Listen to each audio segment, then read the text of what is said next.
Bombay, 11 marzo 1865. Carissimo Charlie, malgrado tu mi abbia sempre preso in giro riguardo alla mia ossessione di essere corteggiato dalla sventura, dopo neanche 2 mesi dal mio sbarco sono stato colpito dalla malaria. Se ti sei chiesto il motivo del mio lungo silenzio, era che per diverse settimane mi sono trovato immerso in un brodoso calderone di sogni indotti dalla febbre alta. Per fortuna neppure le tremende malattie che infestano questo paese tropicale sono capaci di contrastare le abili cure del dottor Tudor. Devo a lui il recupero della mia salute. Ma se credi che questa disavventura mi abbia convinto a rituffarmi nel malsano, fumoso groviglio di strade di Londra, temo riceverai una delusione. Se Dio me ne darà la possibilità, i miei polmoni non assaggeranno mai più l'aria fuligginosa di quella insopportabile città. Mi sembra quasi di vedere il tuo volto lentigginoso storcersi in una smorfia di biasimo nel leggere queste righe. Tu che sei così devoto ai palazzi, alle carrozze e alla civiltà. Ma per me tutto ciò è sempre stato una camicia di forza. Malgrado l'India mi abbia accolto nel più rude dei modi, il mio amore per questa terra lussureggiante e strana cresce di giorno in giorno, ripagandomi di ogni sforzo e di ogni avversità. Dovrei possedere il cuore di un romanziere per poterti descrivere con dovizia ciò che mi si presenta di fronte agli occhi, mentre soggiorno in questo armonioso bungalow circondato dalla vegetazione. I miei sensi sono confusi da visioni, colori e profumi ai quali non sono abituato e ai quali mai mi abituerò del tutto, vivendo in una perpetua meraviglia. Il lavoro mi soddisfa. L'iniziale timore per il mio incarico di istitutore privato presso la famiglia del colonnello Sidwater ha lasciato spazio a entusiasmo e buon umore. I suoi 2 gemelli sono ambedue ragazzi attenti, intelligenti e desiderosi di imparare. Quale insegnante potrebbe chiedere di più? Inoltre, tanto il colonnello quanto sua moglie Caroline sono persone garbate e così premurose nei miei riguardi da farmi sentire molto più che un umile professore. Senza contare che il colonnello, nato e cresciuto a Bombay, è la migliore guida che si possa immaginare. Versatissimo negli usi e nel linguaggio di questa città inghirlandata dalla giungla, che ancora sconvolge la mia mente di cittadino britannico. Quando mi sarò del tutto ristabilito, come ti dicevo sono fuori pericolo, ma il mio fisico è ancora infiacchito dal decorso della malattia, il colonnello organizzerà una gita nella foresta, e alla sola idea mi sento bruciare di eccitazione e di impeto. Attendendo con ansia notizie tue e degli altri del Cavendish Club, sperando che Tom non vi abbia alleggerito di troppe sterline giocando a poker, ti mando tutto il mio affetto.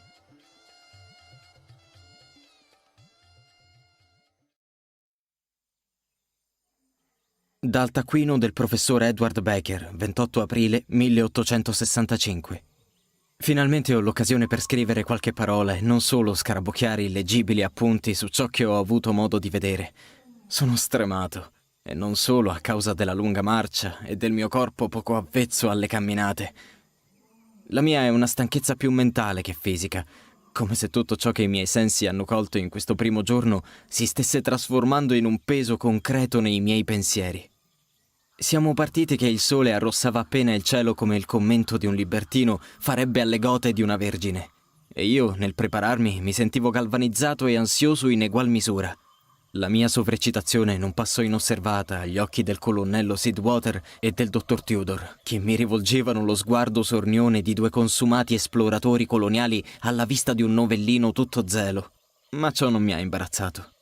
Con noi c'è Rani, un robusto giovanotto che pare scolpito nel teak, ufficialmente inserviente, ma di fatto figlio adottivo del colonnello.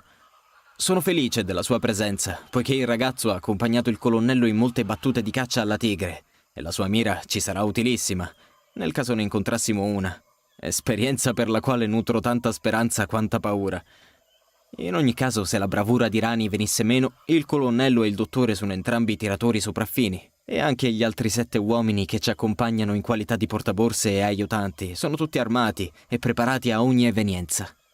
Mi si colma il petto di vergogna e commozione nel sapere che tutta questa piccola truppa è stata messa a disposizione per la mia sicurezza, per esaudire il mio desiderio di immergermi nel verde cuore di questa nazione, appena sfiorata dall'Occidente, che serba ancora così gelosamente i suoi tesori.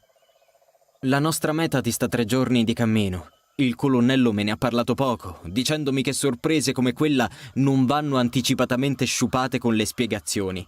Pertanto non ho fatto domande a riguardo, ma non posso negare che la curiosità sollevata dal mio datore di lavoro mi ha tolto il sonno per diverse notti. Tutti coloro che reputano i boschi e le brughiere inglesi luoghi selvaggi non hanno ben chiara questa definizione. La giungla indiana non è un semplice insieme di alberi, cespugli e arbusti, bensì un titano verde che ti inghiotte in modo tanto discreto che ti accorgi di trotterellargli nelle viscere solo molto tempo dopo che la sua bocca si è chiusa alle tue spalle. Ti volti indietro e il mondo degli uomini non esiste più, occultato da verdi paramenti di alberi di sandalo, di ficus e di ebano. Dovrei avere 20 paia di occhi per poter assorbire ogni particolare di questo luogo incantato. La volta arborea è così fitta, i rami così intricati e le foglie così larghe che per quanto il sole arda vivace, i suoi raggi si riducono a una penombra verdognola che ristagna nel sottobosco umido e vaporoso. E in quell'ombra, come stelle nel cielo, splendono i colori di un'infinità di corolle sulle quali ronzano insetti e palpitano farfalle.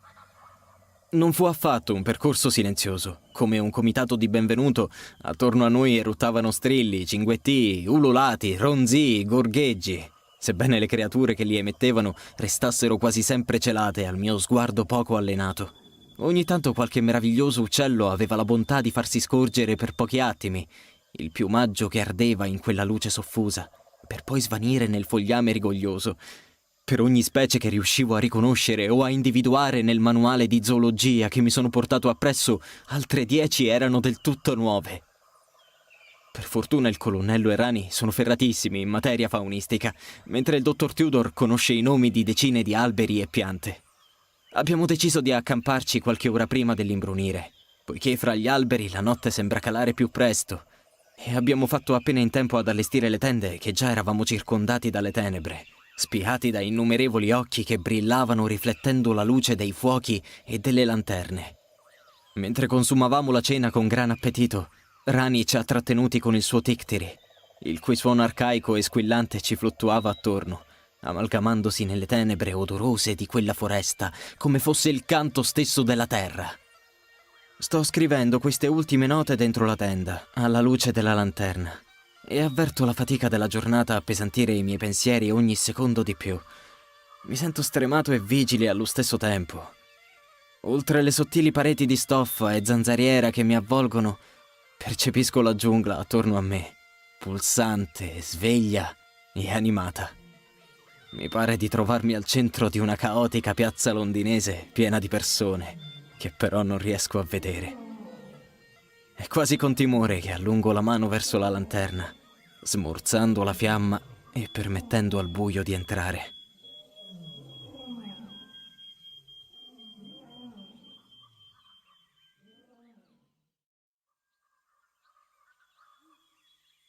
Dal taccuino del professor Edward Baker, 29 aprile 1865.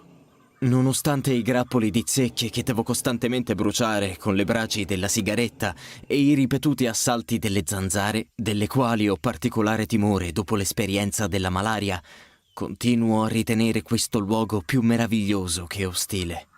Fra andata e ritorno, questo viaggio impegnerà 6 giorni, e io già so che il taccuino che mi sono portato appresso non sarà sufficiente a contenere tutte le annotazioni, le impressioni personali e gli schizzi. Niente in questa giungla è come sembra. Niente mi appare banale o già osservato. Ogni fessura sul tronco dell'albero di pipal, ogni piega di una foglia di vanda, ogni incavo sotto un masso, c'è la vivaci microcosmi. Abbiamo proceduto nella cappa fumosa e greve intrappolata fra i rami, solcando i sentieri creati dall'andirivieni dei cervi pomellati e osservati dagli sguardi curiosi di famiglie di entelli. Ma adesso il nostro campo è stato allestito in una cespugliosa radura attorniata da alberi di sciala.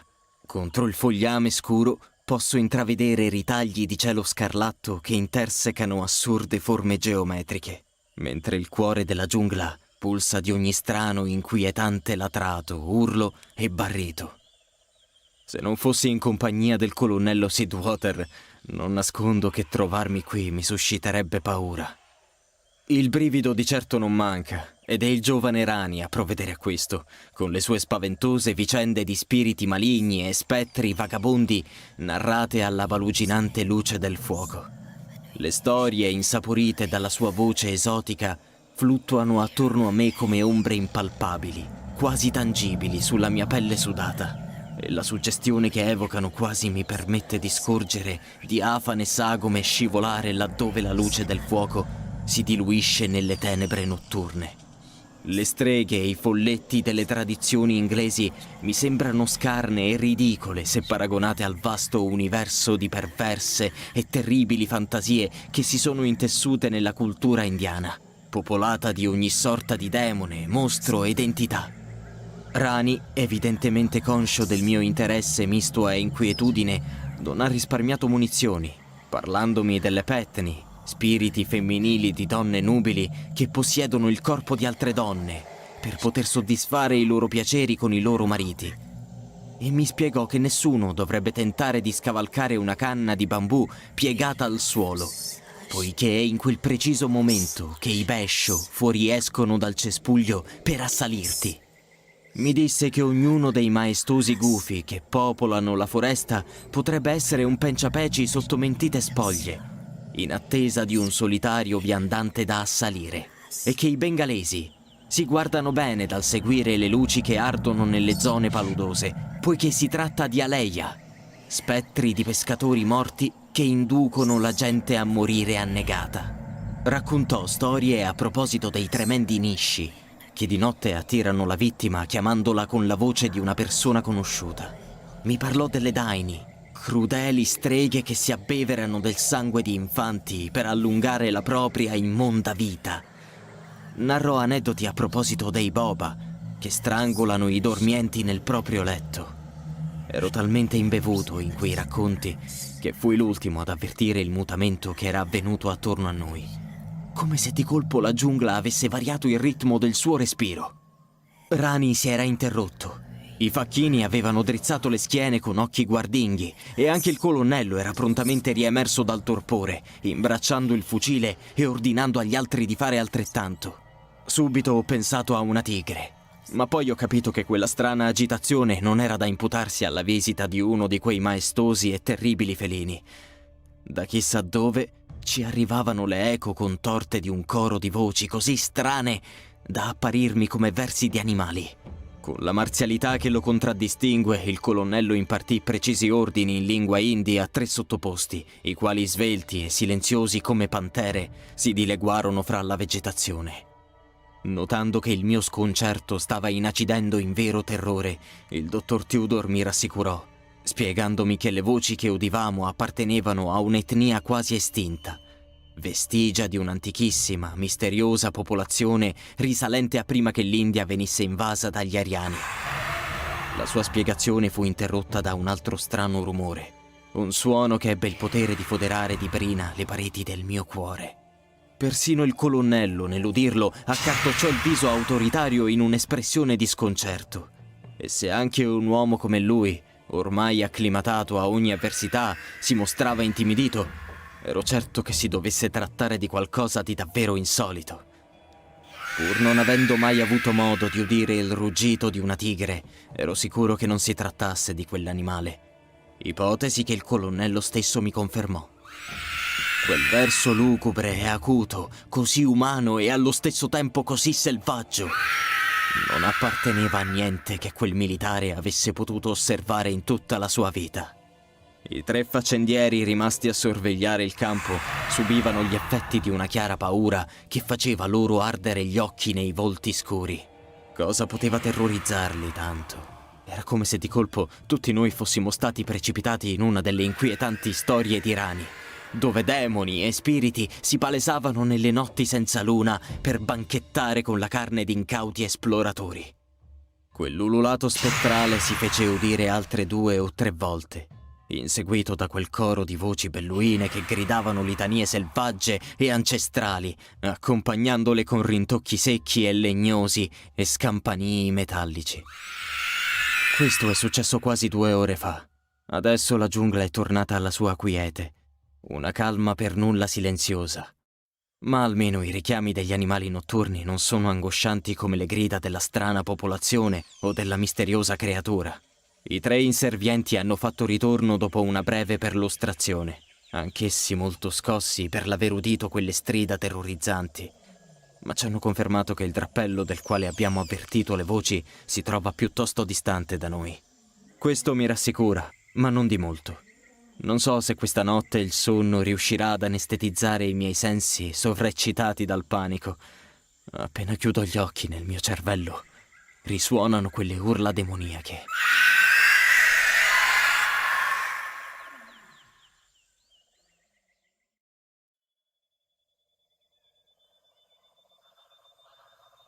Dal taccuino del professor Edward Becker, 30 aprile 1865.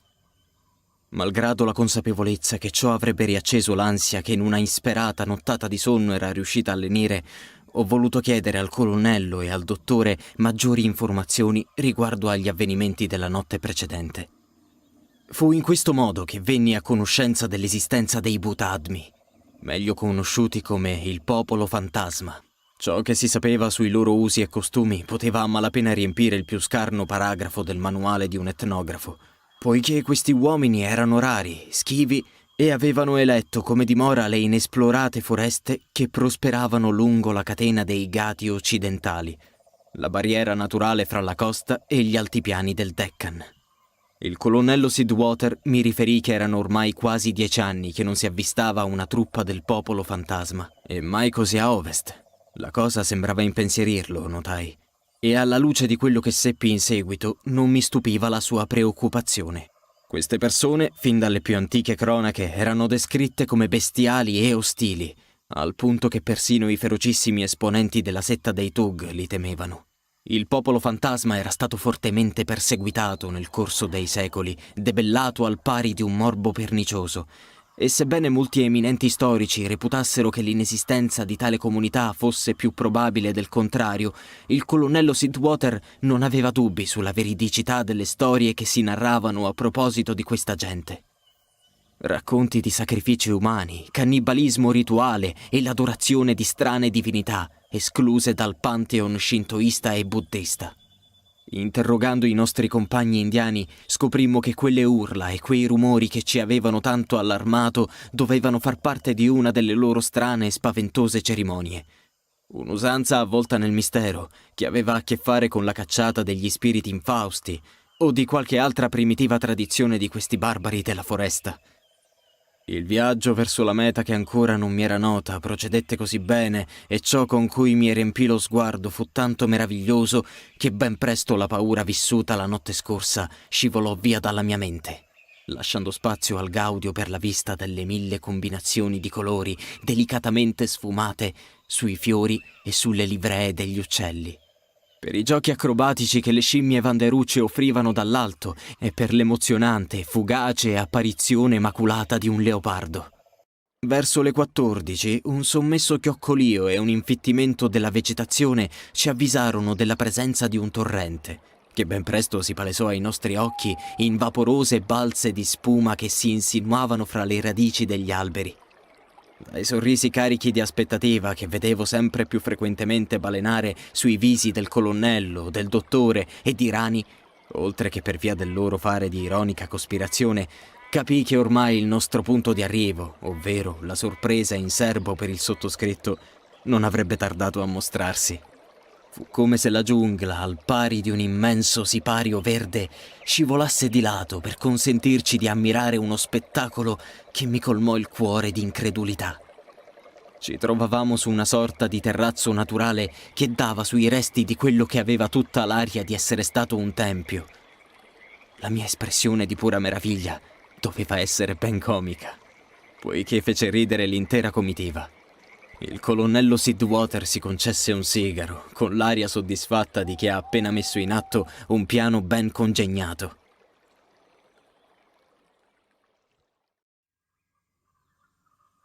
Dopo aver disceso una china, ci trovammo circondati da rovine in pietra scura che delineavano un ampio perimetro quadrangolare più ampio di un campo da rugby.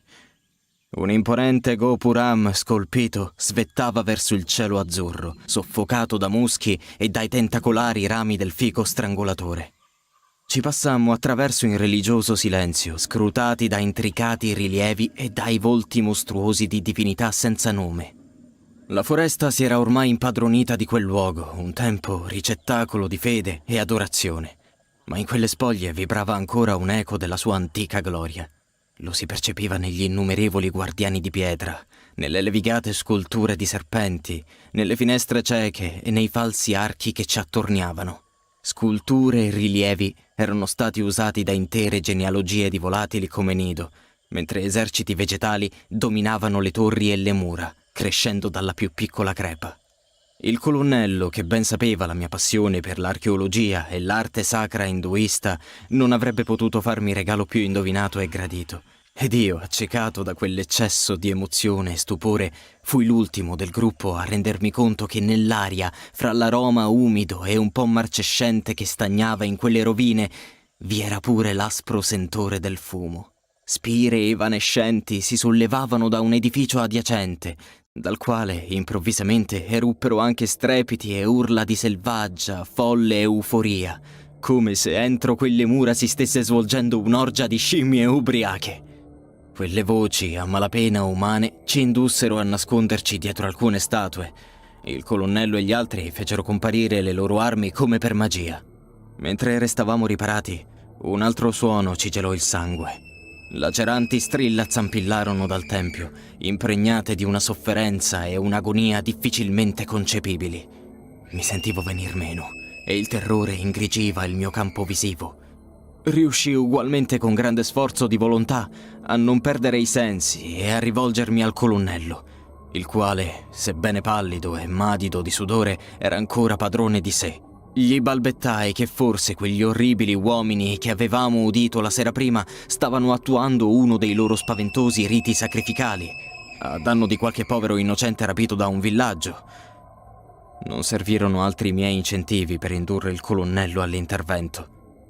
Accompagnato da Rani e da altri 6 uomini, furtivamente si avvicinò al rettangolo di tenebre che faceva da accesso a quella porzione del tempio.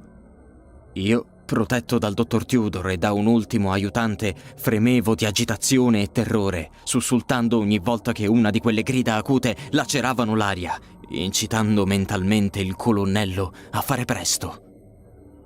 Di quel che successe lì dentro mi raccontò il mio datore di lavoro dopo che tutto fu finito. Per quanto fosse un intrepido uomo d'azione che aveva contribuito alla repressione dei Tug, combattuto durante i moti indiani del 57 e fosse stato insignito della Victoria Cross per essersi distinto all'assedio di Delhi, il breve ma ferocissimo scontro con quel drappello di selvaggi lo aveva profondamente scosso. Non come umani li aveva descritti, ma folli diavoli. Scendendo in quel locale di pietra, aveva scorto i loro corpi smagriti e seminudi avvampare alle fiamme di un grande, sacrilego fuoco, sopra il quale facevano crudelmente oscillare una gabbia dentro cui si dibatteva una povera scimmia. Erano le urla di agonia di quel povero figlio degli alberi, così simili nella loro sofferenza a quelle di un ragazzino che noi avevamo udito. Ma ciò non aveva persuaso il colonnello, un uomo profondamente amante degli animali e del tutto ripugnato dai maltrattamenti ai loro danni, ad abbandonare la missione. Aveva dapprima tentato una via più pacifica, puntando le armi contro quel manipolo di esaltati e intimandogli di lasciare andare la bestiola prigioniera. Ma quei folli invasati si erano messi a urlare e non avevano esitato, malgrado la minaccia dei fucili, ad attaccare il colonnello e gli altri 6 uomini al suo seguito. Ne derivò uno scontro breve ma tremendo, che noi 3, rimasti all'esterno, udimmo con il cuore in gola. 3 degli uomini di Sidwater furono assaliti e feriti, uno anche piuttosto gravemente. Ma coltelli e mazze non possono aver ragione dei pattern britannici, e quel drappello di mostri umani fu sbaragliato. Uno dei selvaggi, ferito a morte, sbucò all'esterno e caracollò sbraitando parole oscure. Fu una visione sconvolgente. Il suo corpo scuro come caffè, orribilmente magro e rigato di sangue, la cespugliosa barba grigia e i lunghi capelli sudici simili alle radici di un albero morto. L'uomo del colonnello che era con noi, con la precisione di un cecchino, fucilò l'aggressore in pieno petto, rovesciandolo sul terreno. Il Butadmi, agonizzante, visse appena in tempo per gorgogliare: "Rak! Raksh!" Siamo rimasti fra le rovine, la cui iniziale maestosità era ormai sfumata per via di quegli eventi terribili, per qualche ora ancora, in modo che i nostri prodi feriti potessero ricevere le abili cure del dottor Tudor e riposare un poco. Grazie a Dio, anche il ferito più grave si è ristabilito. Rani e io, aiutati da altri 3 faccendieri, abbiamo scavato le fosse per quei 9 barbari morti sotto la raffica di colpi. Per quanto si tratti di crudeli selvaggi, meritavano una sepoltura. Ho chiesto al colonnello se non fosse più consono cremarli. Ha risposto che il popolo fantasma non seguiva i dettami dell'induismo e che persino la sepoltura nella terra era un sacramento fin troppo generoso per quelle bestie. Ci siamo accampati in mezzo a muri diroccati, stabilendo turni di guardia nel caso altri Butadmi si facessero vivi, e pertanto sto trascorrendo una notte insonne e agitata. Non credo che la povera scimmia arriverà a vedere l'alba di domani. Forse avrei dovuto assecondare il dottore e lasciare che le sparassero per alleviare i tormenti delle ustioni e delle ferite, ma non me la sono sentita. E anche Rani pensava che con le giuste cure l'animale si sarebbe ristabilito. Lo strano bracciale d'argento brunito e granati grezzi che mi cinge il polso emette bagliori quando la luce del falò lo sfiora. Adornava il collo lanoso della scimmia, probabilmente messo lì dagli uomini che intendevano sacrificarla in quel modo così meschino. Mi piace molto. Penso che lo terrò, sebbene sia il trofeo che mi rammenterà per sempre del lato oscuro di questa India che tanto amo.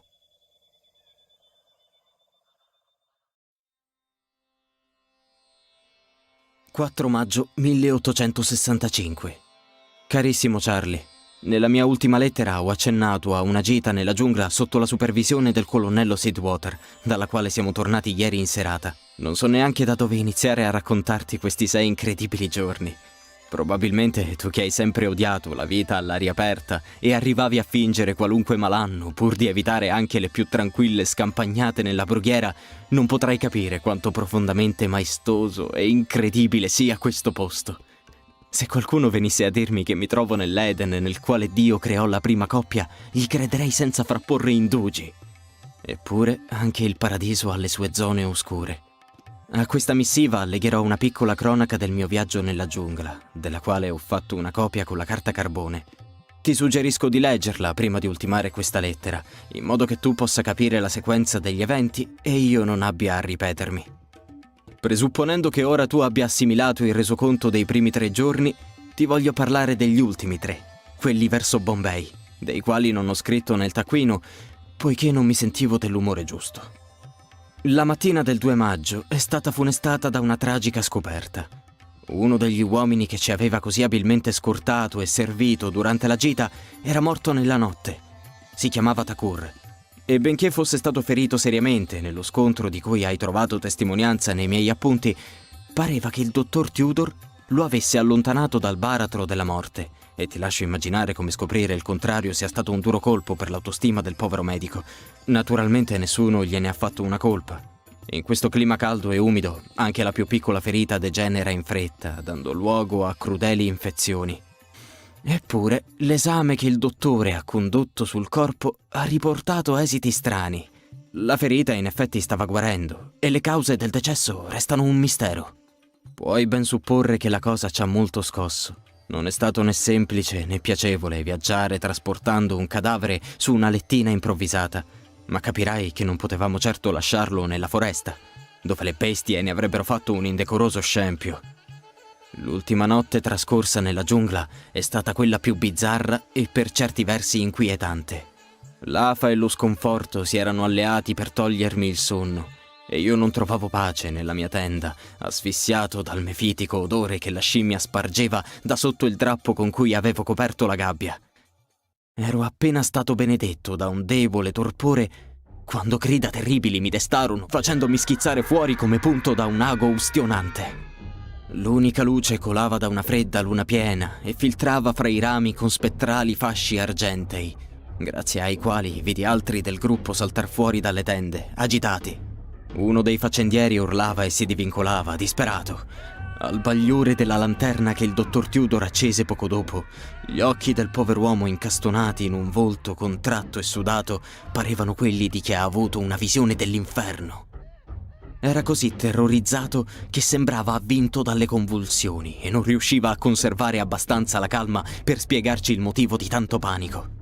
Il dottor Tudor estrasse la sua fedele fiaschetta di sherry e benché il pover'uomo, fervente musulmano, non potesse toccare bevande alcoliche, il medico non volle sentire ragioni e lo obbligò a berne almeno un sorso, cosa che servì a sedare un po' quella crisi. Ciò che egli raccontò aveva tutta l'aria di trattarsi di un incubo. Parlò di una strana creatura dagli occhi scintillanti e malvagi che gli si era accovacciata addosso, premendo le sue labbra ardenti sul suo petto. Aveva urlato e quell'essere era fuggito via con un trillo di campanelli, svanendo nel buio. In effetti mi turbò constatare che l'uomo presentava sul petto, all'altezza del cuore, uno strano segno, come una sorta di lieve ustione lucida che pareva l'impronta di 2 piccole labbra. Ma il dottor Tudor stabilì che si trattava di una cicatrice vecchia e che quella visione spaventosa non era stata che un sogno indotto dagli sconvolgimenti emotivi provocati dai recenti avvenimenti. Nonostante tali rassicurazioni, gli uomini erano così inquieti da voler a tutti i costi fare i turni di guardia e il colonnello non si oppose, pensando che a secondare la loro superstizione sarebbe servito a mostrare loro che non c'era nulla da temere. Dopo tutto questo dovetti far ricorso alla libagione del medico per garantirmi il sonno, che però fu un travaglio nervoso e poco ristoratore che mi ricordava le notti in cui ero torturato dalla malaria. Ogni tanto i miei sensi alterati mi facevano credere di udire lievi scampanellii oppure cauti fruscii, come se ci fosse qualcun altro nella tenda insieme a me. Quali incredibili poteri esercita la suggestione della mente, non sei d'accordo, mio caro Charlie?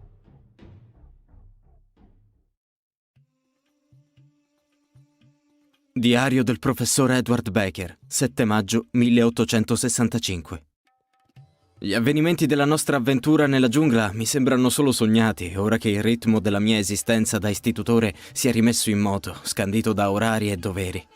È sorprendentemente facile scordare le brutte sensazioni e le angosce quando non si è circondati da alberi, ma si sta comodamente seduti in una fresca veranda, a sorseggiare masala chai e rimpinzarsi del dolcissimo Shirkand preparato dalle abilissime mani della cuoca dei Sidwater. Per quanto abbia desiderato vivere esperienze diverse, fuori dal comune, degne di un romanzo di avventura, credo proprio che per un po' mi farò bastare i 6 movimentati giorni trascorsi nella foresta. In ogni caso, anche l'umile mestiere dell'istitutore può presentare sfide e risvolti avventurosi, specie se si ha il compito di plasmare la mente di 2 ragazzi come Richard e Thomas Sidwater. Non posso assolutamente lamentarmi di quei 2, per i quali sto finendo con il provare un profondissimo affetto. Ma è anche vero che la loro curiosità insaziabile e il loro spirito critico, decisamente insolito per dei ragazzini di appena 12 anni, mettono davvero a dura prova le mie capacità di insegnante, obbligandomi a un continuo dibattito, a una perpetua ricerca nei miei tomi e a un'infinita ginnastica mentale che mi appaga molto, pur privandomi di parecchie energie. Il mio amico Charlie, anche lui insegnante, una volta mi ha detto che il miglior amico dell'istruttore scolastico non è il libro, bensì il laudano. E dopo 15 anni impiegati a tentare di dare una forma alle menti malleabili dei ragazzi, non posso che confermare tale perla di saggezza. Niente aiuta a raffreddare gli ingranaggi del cervello come qualche goccia dell'elisir di Paracelso, del quale porto sempre con me qualche flacone. Quando i miei impegni lavorativi non mi vogliono impiegato a discutere sui capolavori della letteratura britannica, sulle tappe che hanno via via reso il nostro impero un modello per il mondo e sulle formule aritmetiche, trascorro le giornate a perdere la dignità sul campo da cricket, gioco nel quale il colonnello Sidwater dimostra una bravura anche superiore al suo talento militare, e a prendermi cura di Hanuman, la scimmia salvata dalla brutale follia del popolo fantasma. Contro ogni previsione mia e di chiunque altro, l'animale ha dimostrato di essere tenacemente attaccato alla vita, risanandosi e ristabilendosi. Le lacerazioni si sono cicatrizzate e persino la sua morbida pelliccia argento-blu si è infoltita, ricoprendo le zone ustionate con miracolosa rapidità. Finora ogni mia ricerca nella fornitissima biblioteca del colonnello non ha condotto al ritrovamento di un nome per questa specie di primate. Dimostra affinità morfologiche con gli entelli e con i presbiti dorati, ma il suo pelo è scuro anziché color crema, con vivaci riflessi bluastri molto eleganti. Il viso è nudo, grigio chiaro, incorniciato da una criniera vaporosa. Gli occhi sembrano gioielli d'ambra liquida, incredibilmente umani. Molto insolita è anche la vivida macchia azzurro ciano sulla gola, mentre la coda, lunga non meno di 50 centimetri, termina con un ciuffo che pare una fiammata di fosforo. Malgrado sia un animale selvatico, il suo carattere è tranquillo e non sembra per nulla intimidito dalla presenza umana, ma anzi, pare particolarmente attratto dai gemelli Sidwater. Inutile aggiungere che i ragazzi se ne sono innamorati e se ne prendono cura con un garbo e una dedizione che molti medici invidierebbero. La signora Sidwater sulle prime ha espresso la sua perplessità al fatto di tenere un animale prelevato dalla giungla, ma Hanuman non ha tardato a conquistare anche il suo cuore indeciso. La sola cosa di cui la bestiola sembra provare timore, se non autentico terrore, è il bracciale d'argento e granati. Una sera per gioco me lo tolsi dal polso e volli farglielo indossare, ma la scimmia ha reagito con un gran strillo e si è rifugiata su un mobile, snudando i denti d'avorio. Nessuna meraviglia, dopo tutto, che non sopporti di vedere quel monile. Forse, nella sua intelligenza da primate, lo associa alla spaventosa avventura del tempio. Credo sia ora di mettermi a dormire. La pendola mi rimprovera con i suoi severi rintocchi di mezzanotte. Con qualche goccia di laudano dormirò come un bambino. Nota personale. Devo ricordarmi di scattare qualche foto di Hanuman da inviare a Charlie con la prossima lettera. Sono certo che resterà molto colpito dal mio nuovo amico indiano.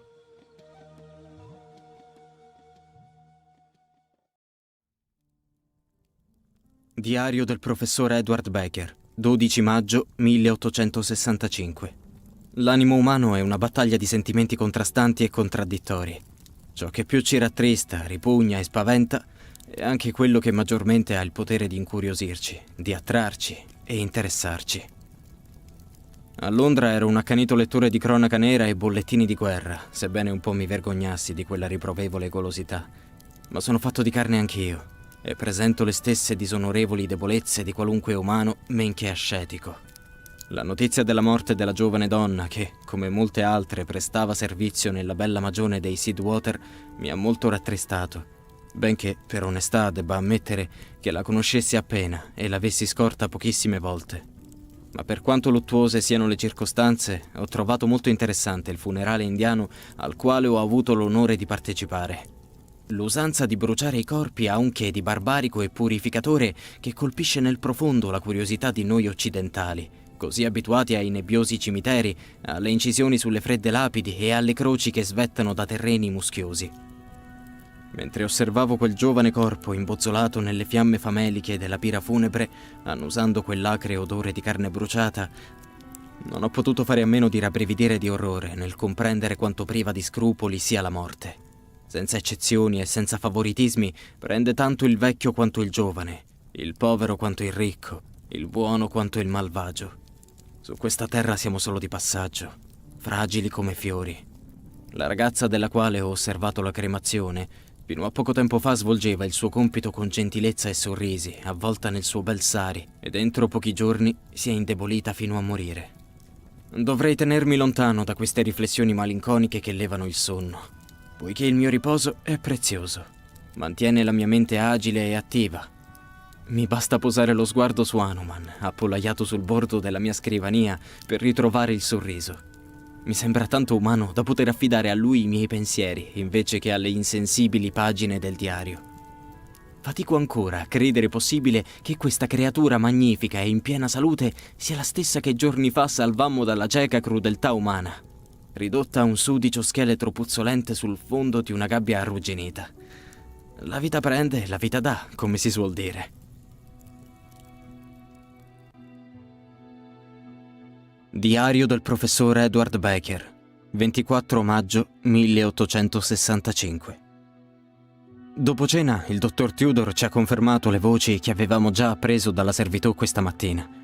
Altre 2 persone sono decedute a distanza di 3 giorni l'una dall'altra, Questi decessi, così fulminanti e inspiegabili, rappresentano un fatto insolito anche per l'India. Il medico ha avuto l'accortezza di non parlarne a tavola per non turbare i bambini e la sensibile signora Sidwater. Ma più tardi, quando ci siamo spostati in veranda con la scusa di fumare un sigaro, quel brav'uomo ci ha fornito un resoconto molto preciso di quanto ha potuto vedere. Dalla sua espressione afflitta e depressa, ho intuito quanto si debba sentire impotente e smarrito di fronte a una malattia che non presenta sintomi, che non si manifesta con eruzioni cutanee, febbri o paralisi e che non somiglia per nulla al tifo, al colera o alla febbre dengue che flagella il territorio. Se la natura è un mistero, le malattie ne sono il suo enigma più ardito e subdolo. Nessuna meraviglia che in questi luoghi associno il loro insorgere agli spiriti maligni. Difatti, il dottor Tudor ci ha appunto spiegato che nel quartiere stanno germogliando i primi, perniciosi virgulti di un'isteria di massa. Sono ormai decine i testimoni che con voce fremente di paura raccontano di strani avvenimenti accaduti con il favore delle tenebre.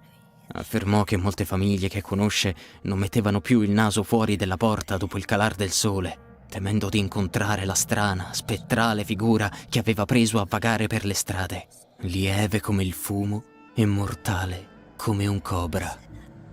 La stessa madre di uno dei ragazzi misteriosamente deceduti andava ripetendo che, la sera antecedente la morte del figlio, aveva udito uno smorzato suono di passi sul tetto dei bungalow, colpi felpati come quelli di un gatto e un vago, argenteo trillo di campanellini.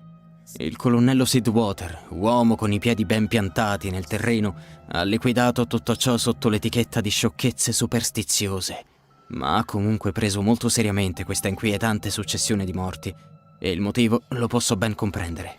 Esse si sono verificate in un'area che sembra trovare il suo nucleo proprio nell'abitazione dei Sidwater, e se davvero la colpa è da imputarsi a un qualche morbo sottile e ancora sconosciuto alla scienza medica, sono certo che il colonnello tema per la sorte della sua famiglia. Non nego che il suo disagio è anche il mio.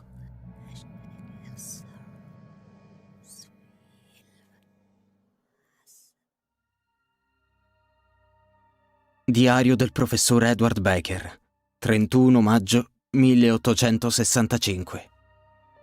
Ho appena terminato un colloquio con il colonnello nella sala da biliardo. Fatta eccezione per innumerevoli teste impagliate di sambar e di gaur che parevano ascoltarci dalle pareti, eravamo soli. Ero decisamente titubante riguardo quel discorso, sebbene il colonnello sia un uomo estremamente giusto e non si sia mai intromesso nel mio ruolo di insegnante. Non è mai cosa facile dover riferire a un padre qualcosa di diverso dalle lodi riguardo ai figli. In verità, ciò di cui mi premeva parlare non riguarda qualcosa di natura disciplinare, poiché sia Dick che Tommy sono ragazzi educati, con un rigore quasi militaresco, e non hanno mai mancato di rivolgermi il rispetto che merito. Ma ultimamente ho notato un cambiamento in Tommy.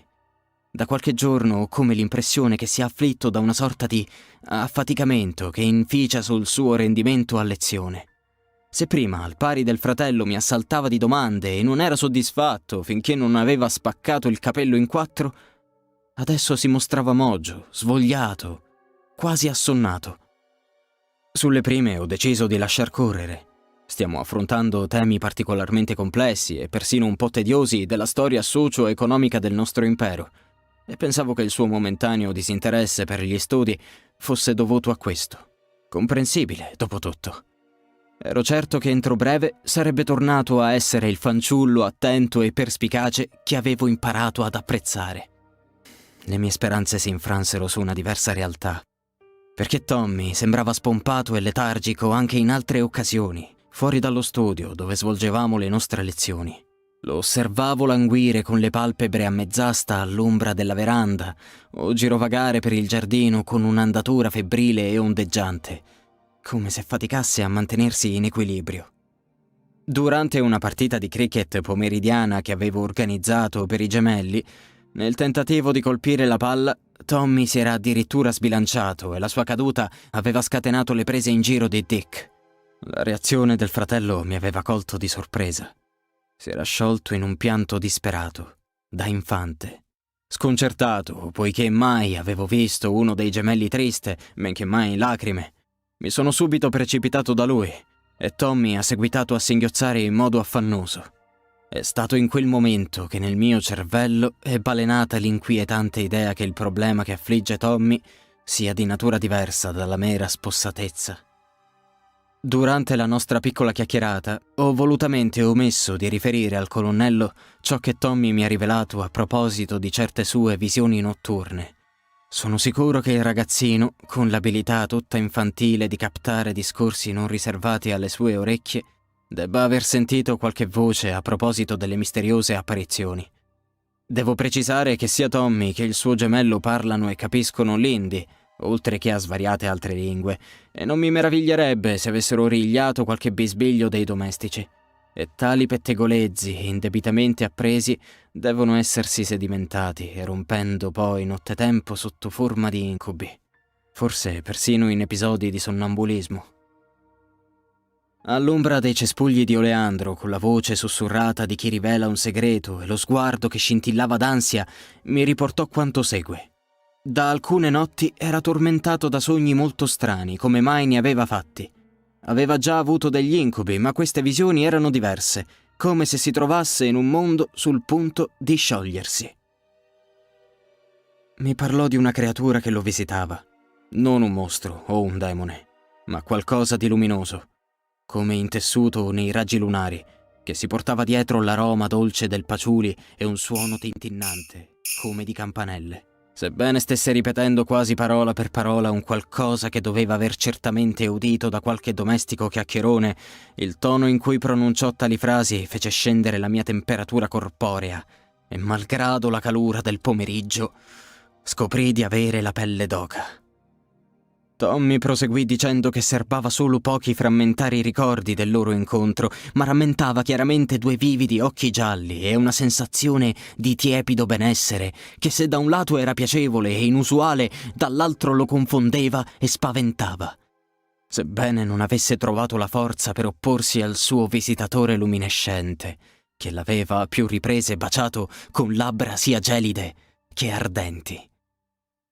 Se il ragazzino non avesse avuto solo 12 anni, ma fosse già stato un giovanotto maturo, sono quasi certo che avrebbe descritto quell'esperienza piacevole ma sconcertante come un qualcosa di velatamente sensuale, e mi dissi che forse era proprio quello il caso, una piccola allucinazione notturna dovuta al risveglio della sua sessualità in boccio. Come già detto, ho preferito tacere di tutto ciò al colonnello, poiché temevo che potesse indurlo a liquidare il tutto come una fantasia infantile, mentre invece voglio che si venga a capo della strana stanchezza del ragazzino. Sidwater mi ha ascoltato con gran serietà, dicendomi che il giorno dopo avrebbe fatto sottoporre entrambi i figli a un accurato esame da parte del buon dottor Tudor.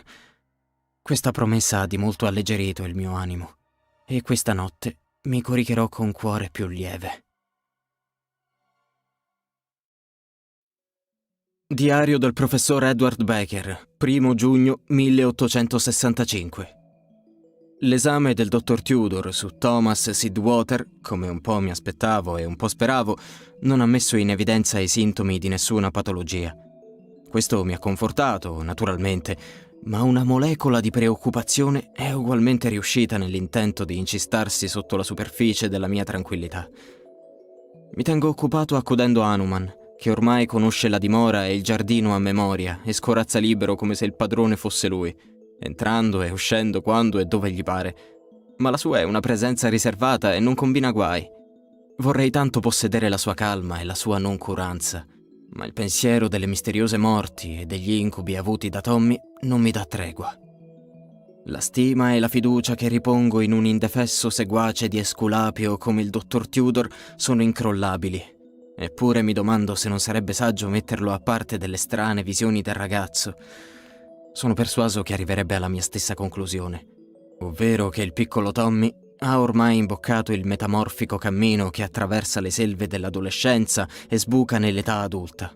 E forse il dottore si burlerebbe di me vedendo che le mie palpitazioni accelerano per un banale incubo infantile, e non voglio certo fare la figura dell'apprensivo. Come dicevo, il buon dottore non ha rilevato alcuna traccia che il bambino sia infiacchito da qualche morbo, Le sue ghiandole sono normali, non manifesta sudorazione eccessiva o maleodorante, la sua cute è priva di piaghe, pustole, punture d'insetto o altri sintomi di una qualche infezione. Il colorito è un po' pallido, ma non allarmante, e il termometro non segnala una temperatura anomala. Per mezzo dello stetoscopio è stato possibile ascoltare il ritmo cardiaco di Tommy, quieto e regolare. Il suo respiro non sfiata e non produce suoni inconsueti. Sotto ogni punto di vista è perfettamente sano, salvo per quella strana stanchezza.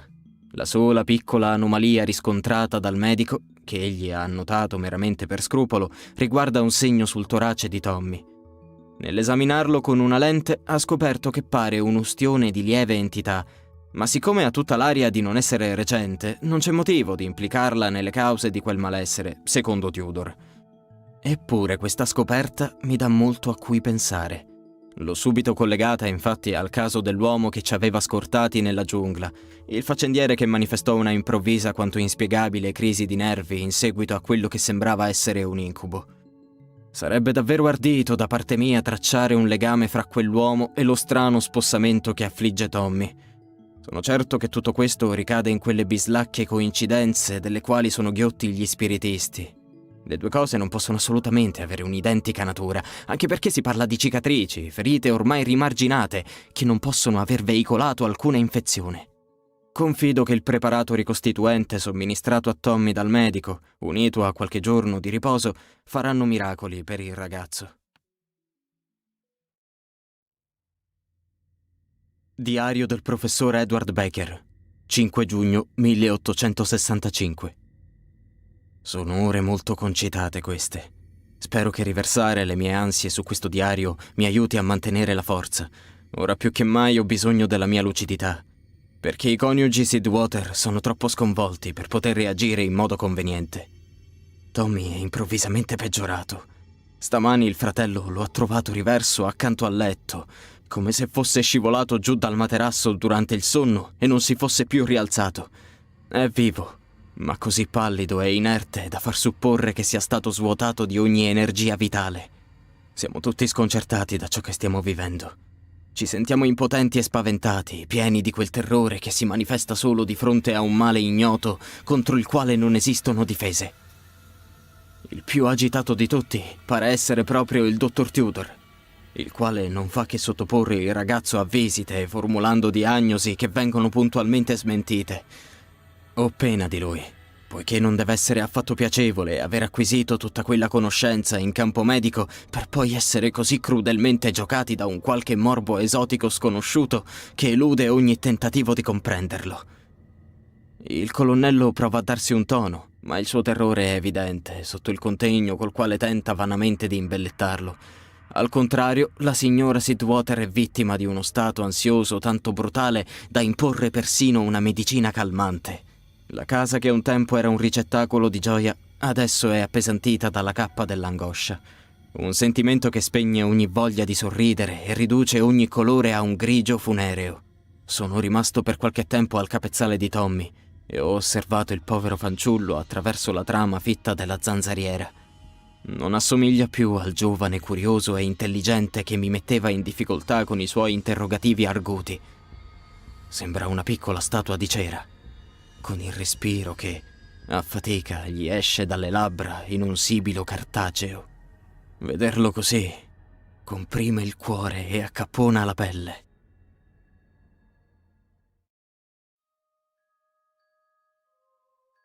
Diario del professor Edward Baker, 10 giugno 1865. Mentre scrivo queste righe la mia mente è un gorgo di sensazioni intense e sgradevoli. Non solo la tragedia è piovuta su questa dimora, ma ad essa si è accompagnato l'orrore. Un'oscurità peggiore ancora della malattia che si è portata via Thomas Sidwater prima dell'aurora. Che l'India fosse l'ultimo baluardo di misteri e di realtà altrove estinte, ero arrivato a intuirlo da tempo. Almeno in una recondita zona della mia mente, quella che ancora crede che lasciando una scopa accanto all'uscio si tengano lontane le streghe, o che passeggiare con un guanto rovesciato in tasca dissuada gli elfi dal rapirti. Ma ieri notte sono stato l'involontario testimone di qualcosa che la mia razionalità cerca di rifiutare con la solerzia più tenace. poiché darvi credito significherebbe dover ricostruire ogni mia certezza sul mondo così come mi è stato insegnato a concepirlo. Mi faccio forza con del whisky per lenire l'agitazione e impedire alla mano di tremare mentre traccio queste note. Signore, quanto avrei voluto non assistere. Da diverse notti il mio sonno si era trasformato in un velo rarefatto intessuto di strane visioni. Un velo così sottile che neanche il mio fedele Laudano riusciva a irrobustirlo. La preoccupazione nei riguardi della salute di Tommy si traduceva in sinuosi incubi che non mi davano pace nel letto, assediandomi con le loro forme grottesche e mostruose, così realistiche che quando mi destavo, boccheggiando, quasi immaginavo di trovarmele di fronte, attorno al mio letto. Ieri notte mi risvegliai come al solito in un bagno di sudore. Restai lì, a boccheggiare nel bozzolo delle lenzuola, ascoltando le pulsazioni spaventate del mio cuore, quando udii quel lieve scampanellio. Tesi le orecchie a quel suono inusuale. Per un po' captai solo silenzio, appena intaccato dal frusciare del vento fra le foglie di palma del cortile. Ma poi eccolo ancora, lieve, cristallino e così discreto che bastava il suono di un respiro per coprirlo, ma reale. Nell'oscurità quasi totale in cui era immersa la mia stanza, scivolai giù dal letto e procedetti verso la porta. Mentre procedevo, lo udii ancora. Un empito di paura mi fece fremere il respiro mentre osavo uscire nel corridoio con tutti i sensi agitati dall'atavico timore dell'ignoto. Ero ancora incerto su ciò che stavo vivendo e se si fosse trattato solo di un sogno, di un'allucinazione più vivida di quelle che avevano rimestato il mio riposo. La risposta mi giunse all'istante sotto forma di una luce candida che baluginava più avanti, svanendo laddove il corridoio svoltava verso le stanze dei gemelli Sidwater. La mia razionalità, infiammata dal panico, confezionò subito una spiegazione rassicurante. Forse la signora Sidwater, anch'ella insonne per la sorte del figlio, si era alzata per visitarlo. Se il lume che avevo appena scorto fosse stato del consueto color ambra, avrei accettato tale ipotesi come sola verità e sarei tornato in stanza a combattere con gli incubi. Ma i miei occhi avevano scorto un colore pallido e spettrale, come quello che viene diffuso dalla luna piena in una notte limpida e fredda. Nessuna fiamma di questo mondo, se non quelle speziate dal fosforo o da polveri di altri elementi chimici che ne possono mutare il colore, vanta una tinta di quel bianco algido e argentato. Mi trovai nella scomoda posizione di dover prendere una risoluzione rapida, attardarmi a chiamare rinforzi, oppure verificare io stesso l'origine di quell'inquietante fenomeno. Seppure con un certo sforzo, in quanto il cuore che mi pulsa in petto non appartiene a un leone, obbligai le mie gambe a muoversi e fui grato per il fatto che i miei piedi nudi non provocassero suoni mentre avanzavo. La paura parve triplicare quella breve distanza e quando finalmente svoltai l'angolo, intravidi un alone argenteo di luce che filtrava da sotto la porta della stanza dei gemelli, mentre una lama fulgente sgorgava dalla serratura, dando l'idea che in quella camera qualcuno avesse acceso un falò. Avevo la bocca asciutta come sabbia e il cuore sussultante mentre raggiungevo la stanza, afferrando la maniglia con mano viscida di sudore gelido. La spalancai e fui abbagliato da una sagoma fatta di intensa luce bianca accovacciata sul petto di Tommy. Il terrore congelò i miei muscoli, mentre quella cosa immonda, producendo un disgustoso rumore risucchiante, faceva aderire le sue molli labbra al petto del fanciullo in catalessi. Palpitanti reticoli luminosi come oro si innalzarono dal corpo di Tommy e fluirono nel gozzo della mostruosità brillante. Fu una scena tanto orribile e raccapricciante che per pochi attimi fui sul punto di svenire. Il mio andamento barcollante attrasse l'attenzione di quell'essere luminoso, la cui testa ruotò di scatto nella mia direzione, fulminandomi con due stretti occhi che contenevano due sfavillanti iridi gialle come il bagliore di un fuoco visto attraverso lenti di ambra. Si sollevò a suo modo maestoso, fluttuando più lieve dell'aria.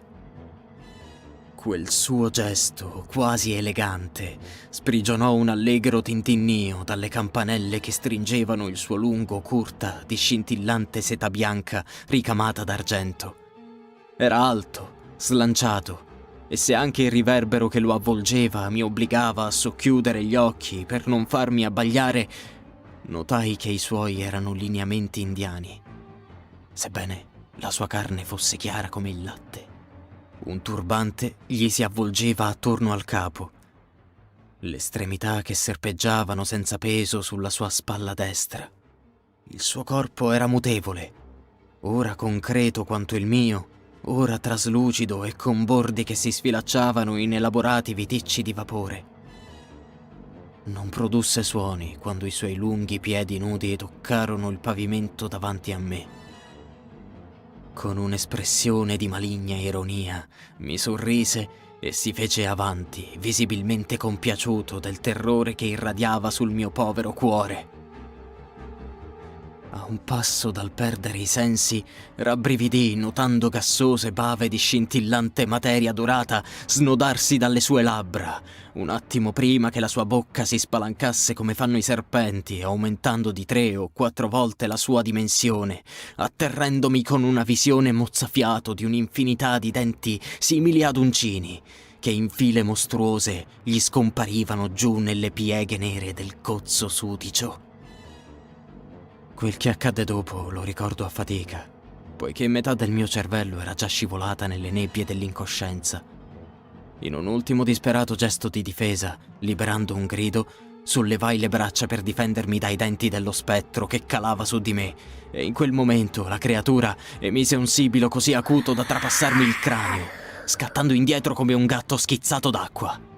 Stramazzai sul pavimento, senza staccare gli occhi dal demone di luce fredda che volava al di sopra del corpo senza vita di Tommy, fissandomi con un'espressione di odio e ferocia inumani, ma anche con notevole terrore, quasi che qualcosa lo avesse indotto a battere in ritirata. Mentre la vista mi si spegneva, scorsi quella sagoma argentea e luminescente sgusciare fra i battenti chiusi della finestra e svanire nell'oscurità notturna. Diario del professor Edward Becker, 15 giugno 1865. La febbre indotta dal terrore di qualche giorno fa mi sta abbandonando. Non ho più toccato le pagine di questo diario, troppo debole per mettermi a scrivere, ripugnato alla sola idea di sfiorare con lo sguardo le frenetiche note con le quali ho impresso sulla carta il resoconto della terribile notte in cui Tommy Sidwater ha reso l'anima a Dio. Il più grande mistero in tutto questo è capire dove io, semplice istitutore londinese, abbia trovato la forza di mantenere la mia sanità mentale dopo i fatti di cui sono stato testimone e che ancora fatico a ritenere realmente accaduti. Forse se cedessi alla tentazione di reputarmi pazzo sarebbe tutto più accettabile. Ma gli avvenimenti da considerarsi irreali sono purtroppo collegati a qualcosa di tremendamente reale. La morte di Tommy, per esempio. Il dottor Tudor è da giorni che si consuma la vista a furia di sfogliare ogni trattato, articolo ed enciclopedia di natura medica nell'ossessivo e vano tentativo di spiegare come un dodicenne del tutto sano possa ammalarsi e morire nel giro di pochi giorni senza alcun sintomo a parte una strana fiacchezza che ne indichi le cause. Più volte sono stato sul punto di metterlo a parte del mio avvistamento, ma ho sempre taciuto. Come si fa a rivelare un siffatto segreto senza timore di essere presi per malati di mente? Se solo nella stanza ci fosse stata un'altra persona, oltre a me, che avesse assistito a tutto ciò. Ma Dick, il gemello di Tommy, già da qualche notte dormiva in un'altra stanza, poiché i genitori, non conoscendo la natura del male che affliggeva l'altro figlio, temevano un contagio. Da un lato è senz'altro meglio così. Chissà in che maniera la mente del povero ragazzino sarebbe stata incrinata se avesse scorto ciò che persino io ho faticato ad assorbire con grandi patimenti. Mi è terribilmente spiaciuto dover ricorrere alla menzogna, dicendo che avevo visitato la camera di Tommy temendo per la sua salute e vedendolo esanime ero stato sopraffatto dall'emozione, perdendo i sensi. Lo stato d'animo del colonnello e di sua moglie sono tali che non hanno sollevato il minimo dubbio sulla mia storia, cosa che ha riacutizzato il senso di vergogna nel raccontarla. Ormai ogni abitante di questa dimora è come un membro della mia famiglia. Non oso figurarmi cosa si penserebbe di me se vuotassi il sacco, ma d'altro canto, se non parlo con qualcuno, il ricordo di ciò che ho visto finirà con l'avvelenarmi la mente. Ci ho riflettuto a lungo e credo che il più indicato per ricevere la mia testimonianza sia Rani, il fedele factotum del colonnello, il cui amore per le tradizioni del suo paese lo rendono forse il meno incredulo di fronte a storie come la mia.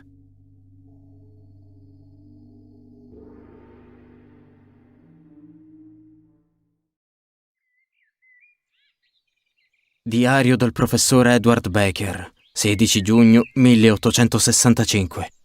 Non ho mai affrontato una prova tanto ardua. Ho fatto in modo di trovarmi da solo con Rani in un padiglione del giardino. Lì, celati dai palmizi e dalle siepi, solo gli uccelli ci erano testimoni. È stato difficile cominciare il discorso. Ogni frase che faticosamente riuscivo a confezionare mi si disfaceva sulle labbra, costringendomi a ripartire, e lo sguardo perplesso del giovane indiano non aiutava la mia impresa. Ma quando sono finalmente riuscito a liberarmi delle pastoie che mi costringevano al silenzio, il tremendo racconto che fino a quel momento mi aveva intossicato venne fuori dal mio petto come un fiotto di rancido vomito. Rivelai tutto, ogni dettaglio, ogni particolare di quella notte terrificante. Rani mi ascoltò senza mai interrompermi, fissandomi con quei suoi occhi di lucida onice che non trapelavano alcuna emozione. In tutta franchezza non sono riuscito a capire se mi abbia creduto o ritenga che il mio fragile cervello non abbia retto a questo brutale susseguirsi di tragedie.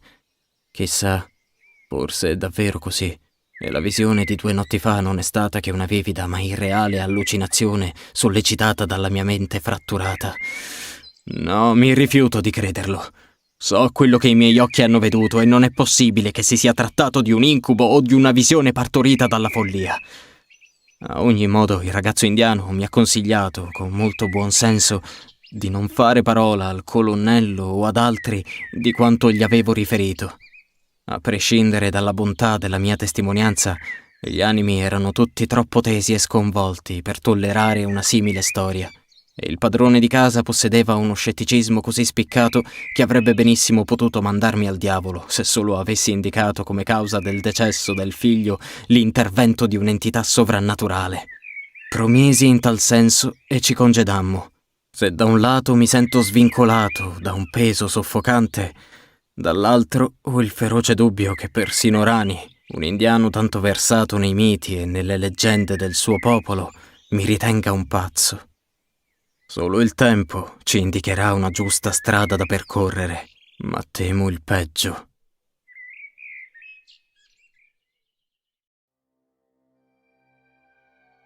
Diario del professor Edward Baker, 19 giugno 1865. Che Dio mi conceda la forza di sopportare il flagello che si è abbattuto su di noi. Adesso anche il povero piccolo Dick sta mostrando l'esordio della stessa perniciosa spossatezza che ha condotto suo fratello a morte. Cosa darei per non aver scoperto la vera, terribile causa del male che sta privando di forza vitale quell'innocente. La famiglia Sidwater è agitata dal terrore più mostruoso. Il colonnello e sua moglie vagano come spettri, gli occhi colmi di straniamento, incapaci di far fronte alla situazione che li affligge. Il dottor Tudor ha telegrafato a un suo stimato collega che si trova a Delhi per ricevere un disperato supporto, ma la scienza non può nulla contro il nemico che ci ha presi di mira, e io sono l'unico depositario di questa verità angosciante. Come vorrei poterla rivelare, ma chi di loro sarebbe disposto a credermi? E quando anche miracolosamente la mia veemenza riuscisse a infrangere la barriera del loro scetticismo grazie alla potenza della mia onestà, che rimedio potremmo opporre, noi che non siamo che semplici mortali, a una forza che della natura si sta facendo beffa?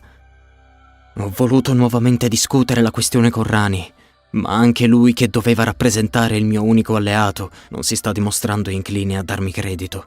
Non fa che dire che devo tenere per me quel segreto, che prima di chiamare in causa gli spettri e demoni è bene che siano la scienza e la medicina a tracciare un sentiero. Non posso quasi credere che un indiano stia dando a me, cittadino britannico, lezioni di pragmatismo. Guidato dalla cieca disperazione, mi sono affidato ai libri della biblioteca, Benché persona concreta e poco avvezza alle frivolezze delle leggende, il colonnello possiede una discreta raccolta di monografie che trattano della sconfinata e labirintica mitologia indiana, ricchissima di ancestrali divinità multiformi e di mostri notturni. Come posso qui descrivere la mia sorpresa nell'apprendere che di quei molti libri ne restavano appena una mezza dozzina? Il vuoto lasciato dalla loro assenza era visibile come i denti mancanti nella gengiva di un marinaio. Che fine avevano fatto quei volumi? Fu Rani a darmi una spiegazione al riguardo. Siccome né il colonnello né altri suoi congiunti provavano per il folklore il minimo trasporto, si era deciso di donarli a un conoscente del colonnello che invece era appassionatissimo di tali materie e quindi gli erano stati spediti. Sentendomi sconfitto e chiedendomi se la mia cocciutaggine nel puntare il dito contro un'entità sovrannaturale non stesse oltrepassando i limiti, mi sono ritirato nella mia stanza, cercando vanamente di rimettere ordine fra i miei pensieri. Poco dopo, Rani è venuto a visitarmi con una brocca di succo di mango. Con aria contrita mi ha chiesto di perdonarlo se non era stato di appoggio alla mia tesi, ma che conoscendo intimamente l'indole del colonnello, una storia su un presunto demone che si aggirava di notte in quella casa avrebbe di certo generato un subbuglio anche peggiore di quello che già stavamo vivendo, il che era l'ultima cosa di cui abbisognavamo, come io per primo convenivo. Non ho potuto che scusare quel giovane che tanta devozione e cura stava dimostrando nei riguardi del suo padrone. Sebbene fossi convinto della mia idea, non potevo avercela con lui solo perché mostrava un giusto scetticismo. È stata una giornata tanto sofferta che, subito dopo il mio ultimo incontro con Rani, ho ritenuto più saggio mettermi a dormire senza appesantirmi lo stomaco con una cena che non desideravo consumare, tanto più che una sonnolenza greve è calata sui miei pensieri.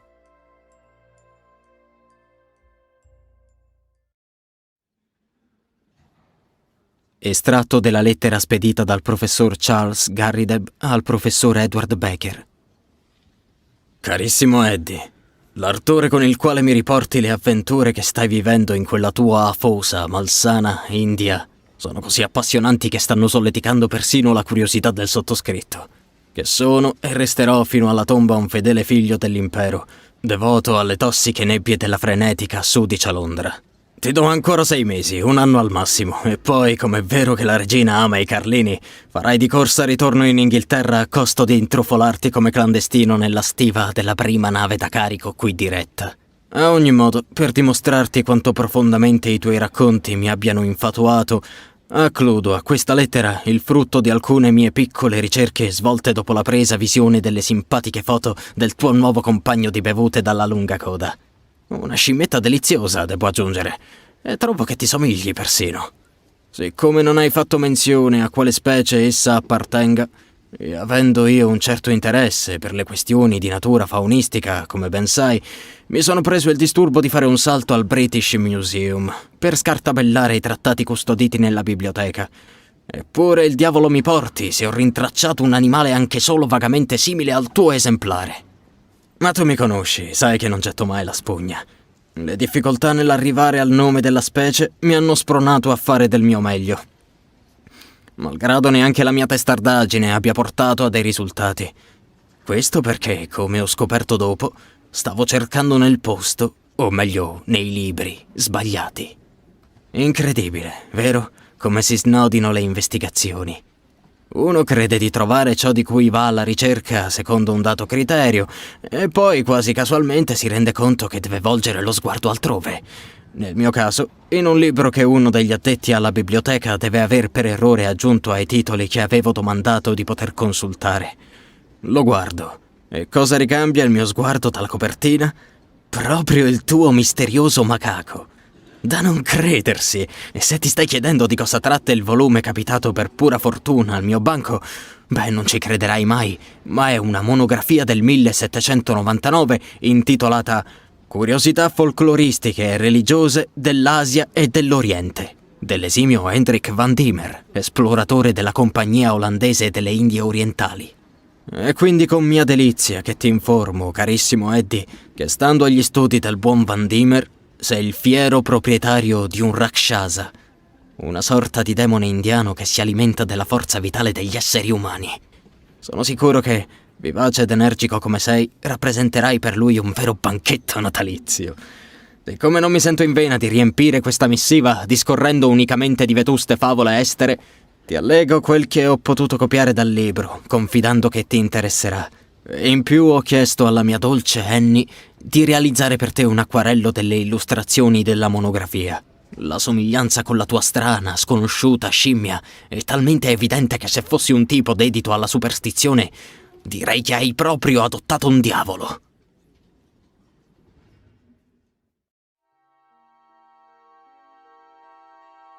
Diario del professor Edward Becker, 21 giugno 1865.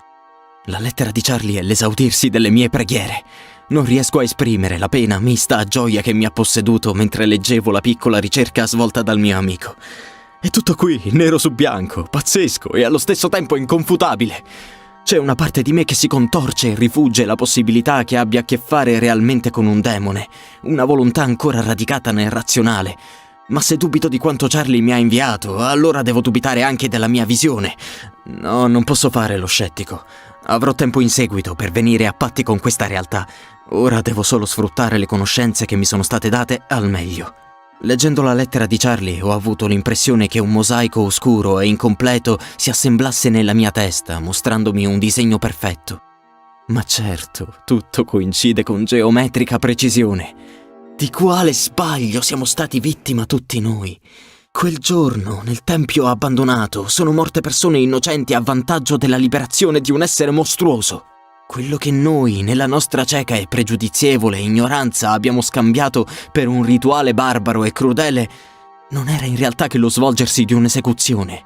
I Butadmi avevano catturato il demone, come le strane urla e le litanie da noi udite la notte prima testimoniavano, e dopo averlo ridotto all'impotenza tramite le loro conoscenze magiche, stavano per sbarazzarsene nella sola maniera possibile: il fuoco purificatore. E noi, stupidamente, abbiamo rovinato tutto. Non solo, io stesso ho provveduto a curare la scimmia ferita, a ridarle il benessere. Ho il peso di tutte quelle morti che dilania la mia coscienza. È come se Tommy l'avessi ucciso io stesso, con le mie mani. Mi ha giocato quell'astuto demonio. Scimmia durante le ore del giorno, spettro quando scende la notte. Se io stesso con questi occhi non l'avessi visto assorbire la forza vitale dal povero corpo di Tommy, non potrei dar credito a questa lettura. Ora devo agire. Il tempo a mia disposizione è pochissimo. Dick Sitwater giace ormai in fin di vita, prosciugato dal Rakshasa che notte dopo notte ha banchettato orribilmente con la sua vita. Devo fare qualcosa, e purtroppo non posso avvalermi dell'aiuto di nessuno, neanche di quello di Rani, che non ha dimostrato di aver creduto alle mie teorie. Tremo al solo pensiero, ma non posso tirarmi indietro. Troppe vittime innocenti sono state concesse alle fiamme in questo ultimo periodo, in parte a causa mia. Se solo riuscissi a salvare anche solo Dick, e nel farlo morissi, sarebbe comunque per me un sollievo.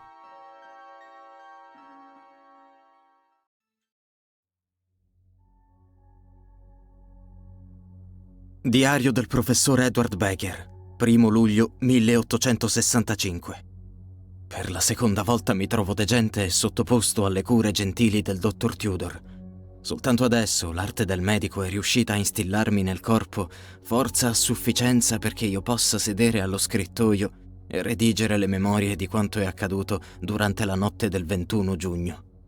Quegli avvenimenti sono così fantastici e terribili che, malgrado li abbia vissuti in prima persona, fatico a reputarli reali. L'ultima mia annotazione in questo diario risale al pomeriggio del giorno fatidico, e in essa, piena di paura e dubbi, esprimevo il mio traballante desiderio di intervenire, seppur da solo, e senza la minima esperienza in materie che sconfinano i limiti del razionale. Studiando nel dettaglio il resoconto mandatomi da Charlie, benedicendo la precisione proverbiale di quel mio buon amico, appresi un altro fatto straordinario.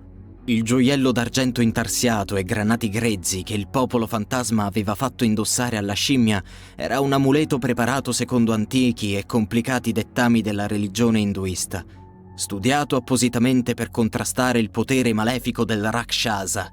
Ora tutto acquisiva un senso. Ecco perché Hanuman era così terrorizzato dal bracciale. Ecco perché la creatura non aveva ucciso anche me la notte in cui la vidi succhiare la vita a Tommy. Era la sola, unica arma di cui disponevo, e non proverò neppure a descrivere il mio orrore e disappunto nel comprendere che non cingeva più il mio polso destro. Forse me l'ero levato e l'avevo riposto in qualche cassetto senza conservarne il ricordo. Ispezionai la mia stanza e il mio studio febbrilmente, provando un tuffo al cuore ogni qualvolta che catturavo uno scintillio metallico con lo sguardo. Tutto vano. Del gioiello non c'era più traccia. Fu la mia ora più nera. Stavo annegando nello sconforto, poiché avevo fatto così tanto affidamento sulla protezione del monile che ora che ne ero privo mi sentivo più vulnerabile che mai. Eppure dovevo trovarlo. Solo adornando la scimmia di quel magico bracciale avrei potuto inibirne le forze, riducendola a un animale comune per poi bruciarla. Come la ricerca di Charlie mi istruiva, le leggende induiste vedevano nei Rakshasa una doppia natura. Una diurna sotto forma di scimmia dalla quale, al calar del sole, sorgeva la seconda natura, quella demoniaca e golosa di forza vitale. Queste due entità erano al contempo identiche ma separate, allo stesso modo in cui i cristiani ritengono che Dio e Gesù siano due personalità distinte ma univoche. Fu ragionando su questo che formulai un piano alternativo. Senza l'ausilio del bracciale d'argento non c'erano speranze di avere ragione dell'entità notturna, ma forse potevo avere qualche possibilità finché il mostro restava sotto forma di animale. Agii indisturbato, poiché tutti nella dimora erano debilitati dalla recente morte di Tommy e dalla certezza che il gemello ne avrebbe seguito la sorte. Nessuno mi domandò in cosa fossi impegnato mentre depredavo le cucine di frutta e di miele, affettando banane, manghi e frutti di bilva, innaffiandoli con una dose di laudano sufficiente a uccidere un uomo adulto. Riempii diverse scodelle con quella terribile macedonia e uscii in giardino, chiamando Hanuman a gran voce, invitandolo a saziarsi con quel pasto che, speravo con ferocia, l'avrebbe ucciso oppure profondamente addormentato. Da diversi giorni la scimmia scorazzava indisturbata nel parco che circondava il bungalow, ignorata da tutti noi che avevamo la mente impegnata in più cupi ragionamenti. Posizionavo le scodelle sui rami bassi, scrutando le cime degli alberi, chiamando quel maledetto primate partorito dall'inferno, mentre il sole si sedeva all'orizzonte e le ombre si allargavano. Continuai la mia ronda anche quando ebbi piazzato ognuna delle mie trappole. Vagavo senza sosta fra i trochi, scostando foglie e rami. Ogni tanto tornavo presso le ciotole e vedevo che avevo provocato la morte di un buon numero di uccelli e piccoli animali, attirati dal dolce miscuglio di frutta e miele avvelenato, ma non c'era traccia della scimmia. Il cielo stava già diventando color sangue quando, annunciato da un frusciare di arbusti, qualcuno emerse dalla selva. Teso com'ero, mi rilassai nel vedere che si trattava solo di rani. Ma il mio conforto durò pochissimo nell'accorgermi che mi stava puntando contro una pistola. Notai che qualcosa attorno al suo polso sottile catturava gli ultimi barlumi del tramonto, traducendoli in soffusi palpiti porpora e argento. Il bracciale. Avrei voluto dire qualcosa, chiedergli il perché di tutto ciò, ma nei suoi occhi lessi un gelido intento omicida che non avrebbe lasciato spazio per chiacchiere di nessun genere.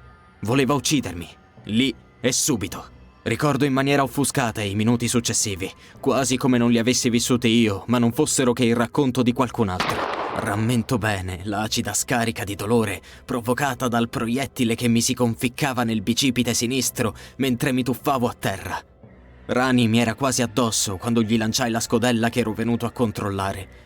La poltiglia di frutta, miele e laudano gli coprì la faccia con il suono di uno schiaffo, consegnandomi secondi preziosi per agire. Ignorando le stilettate di sudore e la sensazione del sangue caldo che mi inzuppava la camicia, mi lanciai sul giovane indiano con tale impeto da gettarlo a terra. Ne seguì una zuffa ansiosa e selvaggia di cui resta poco più che una vaga traccia nella mia memoria, ma quando riuscii a strappargli l'arma di mano, la calai 2 o 3 volte sulla sua tempia, ferocemente. Fu proprio allora che, in alto, dove i tetti aguzzi del bungalow svanivano nel buio violetto della notte imminente, intravidi una spettrale forma avvolta di luce bianca. Il Rakshasa era dunque arrivato per il suo ultimo, immondo pasto. Con un enorme sforzo per arginare il dolore che mi martoriava, presi a correre fra la fitta vegetazione del giardino, non prima di aver sottratto il gioiello d'argento e granati dal braccio di quel vile traditore che giaceva privo di sensi sull'umido terriccio.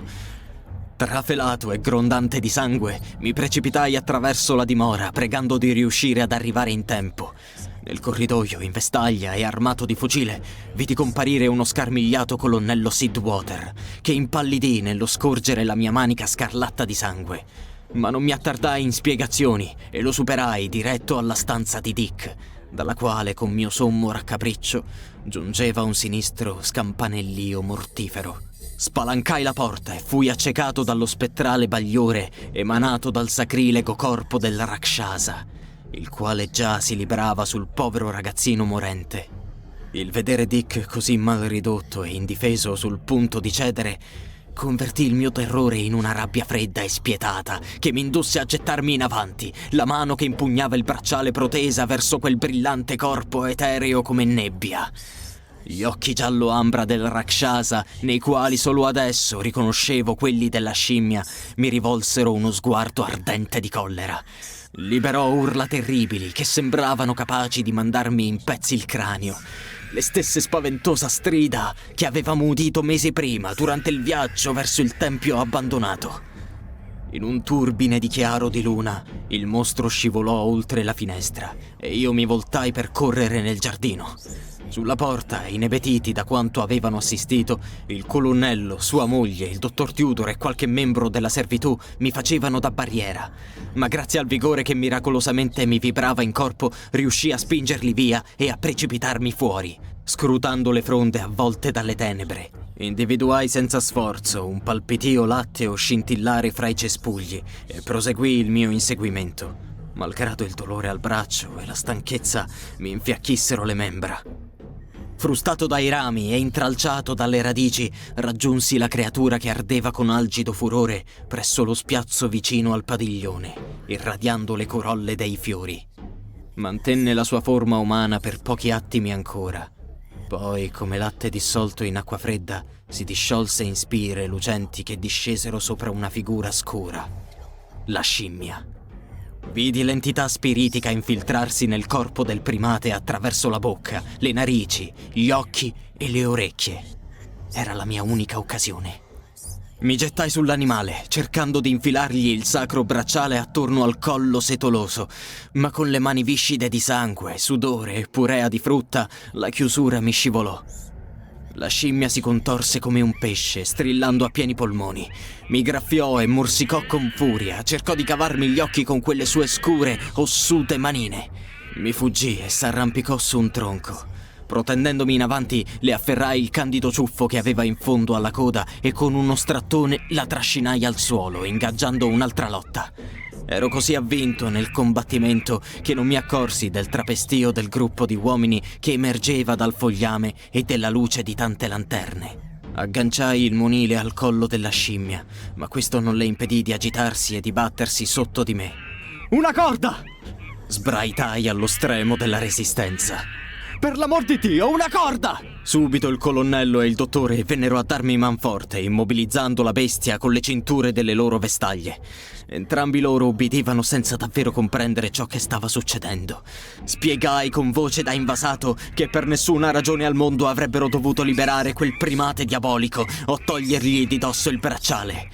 Essi annuirono con la solerzia che si riserva ai folli. A quel punto ero così stremato che a malapena udii la domanda del dottore, che mi chiedeva cosa mi fosse capitato al braccio. Feci appena in tempo a borbottare che Rani mi aveva sparato e che giaceva da qualche parte nel giardino, prima che la fatica e lo shock si coalizzassero per farmi perdere i sensi.